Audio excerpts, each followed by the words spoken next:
નર્મદા જિલ્લામાં ઉત્તરવાહિની પરિક્રમાનો પ્રારંભ ચૈત્ર માસમાં થઈ રહ્યો છે ત્યારે સાવરિયા મહારાજ દ્વારા પરિક્રમા વિશે શું કહ્યું તે જાણીએ મા ન્યૂઝના માધ્યમથી। Story report by Paresh Pandya, Tilakwada. Narmade Har નર્મદાજીની અસ્તિત્વમાંથી આ પરિક્રમા નર્મદાજીના આદેશથી માર્કંડ ઋષિએ પ્રારંભ કરેલો।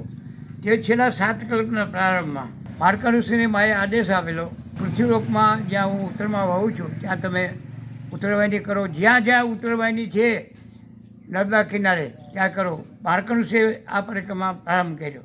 આ પરિક્રમા 31 દિવસની હતી। પનગો, કિન્નરો, યક્ષ, ગંધર્વો, 33 કરોડ દેવતાઓ સવારે 4 વાગે કરતા, પણ છેલ્લા 151 વર્ષ આ પરિક્રમા સ્થગિત થઈ। મૂળ પ્રવાહ બંધ નથી થયો। ઘણા લોકો રામનવમી, એકાદશી, તેરસ, પૂનમ અમાસના કરતા અને ગૌરવ અનુભવતા, પણ સંખ્યા કેટલી 4 ની 5-5ની ટુકડીમાં હોય અને તે લોકો આખી પૂરી પણ નહીં કરતા।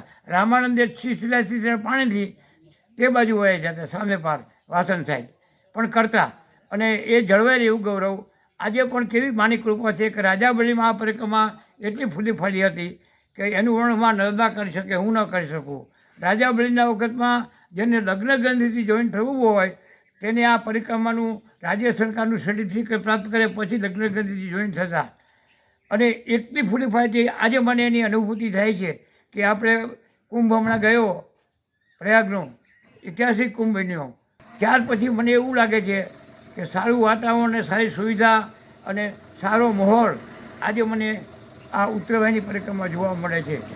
જુઓ, અહીં જંગલમાં મંગલ થઈ ગયું, લાઇટો થતી, અહીંયા ક્યારે કોઈએ કલ્પના નહીં કરી, વીજળીના ચમકારે મોતીડા પડો પાણબાઈ, એમનું જે વાક્ય છે એમ અહીંયા પણ લાગવું પડે છે કે તમે આ પાનબાઈને જે દગા સત્ય સમજાયું એમ તમને મા નર્મદાજી કહે છે કે તમે છડો ક્ષણિક લઈને પણ ઉત્તરવાહિની પરિક્રમા કરો, તમારો 71 પેઢીને મોક્ષ મળશે અને તમે યશભાગી છો। માએ આશીર્વાદ માર્ગદર્શન આપેલા કે જે આ પરિક્રમા કરશે એને 71 પેઢીને મોક્ષ મળશે। અને આમ લખેલું છે આપણા પુસ્તકમાં કે અહીંયા સંગમે સ્નાન કરવાનું માતમ છે ને છે। વિશેષમાં હું બધાને કહું કે બાળકોને પણ લાવજો, વેવાને પણ ફોન કરજો, હાડુભાઈને કરજો, હાડુભાઈનું હક પણ જાળવજો, મામીને યાદ કરવી, નકર મામી નહીં આવી જાય, માસીબાને યાદ કરવા, કારણ કે તમે નાના હો ત્યારે બહુ જ માખણ ખવડાવ્યું હોય એટલે માસીબાને પણ ફોન કરજો, સગા સ્નેહીઓને, ભાણિયાઓને બધાને ફોન કરજો, અને મને વિશ્વાસ છે 40-50 લાખ સંખ્યા થઈ જશે। નર્મદે હર, નર્મદે હર। આ નર્મદા પરિક્રમાનો ઉત્તરવાહિનીનો પ્રારંભ ક્યાંથી થાય છે અને ક્યાંથી ક્યાં જવું? હા મહારાજશ્રી, આ કીડી મકોડી ઘાટથી કાયદેસર થાય છે, પણ આપણે મગર છે ને એટલે કોઈ લોકો ત્યાંથી સ્ટાર્ટિંગ નથી કરતા। છોકરીઓ ધર્મ કહે છે માના દર્શન કરી અને લોકો નીકળી જાય છે। ખરેખર તો 33 કરોડ દેવતાઓ, માર્કંડ ઋષિ, પનગો, કિન્નર, યક્ષ, ગંધર્વો આ બધા કીડી મકોડી ઘાટથી કરે છે, અને હું પણ કીડી મકોડી ઘાટમાં પૂજન કરી, અર્ચન કરી, સ્નાન કરીને નીકળું છું 4 વાગે, અને તે હું બપોરે 1 વાગે પાછો આવું છું, કારણ કે રૂલા રંગડા અપંગોને પણ હું દોરીને આવું છું, અને 2 વાગે હું મોટર માર્ગે પરિક્રમા કરવા જાઉં છું। હવે મોટર માર્ગે પરિક્રમાની સંખ્યા એટલી બધી વધી છે કે લોકો રાતના મોટર માર્ગે કરે છે, સવારે કરે છે, સાંજે કરે છે, મારી સાથે પણ કરે છે। આનંદ મંગલ છે। નર્મદે હર। અને આ ઉત્તરવાહિની પરિક્રમા કરવાનું એવું કહેવાય છે કે પૂરી પરિક્રમા કરવાનું પુણ્ય પ્રાપ્ત થાય છે, એના વિશે?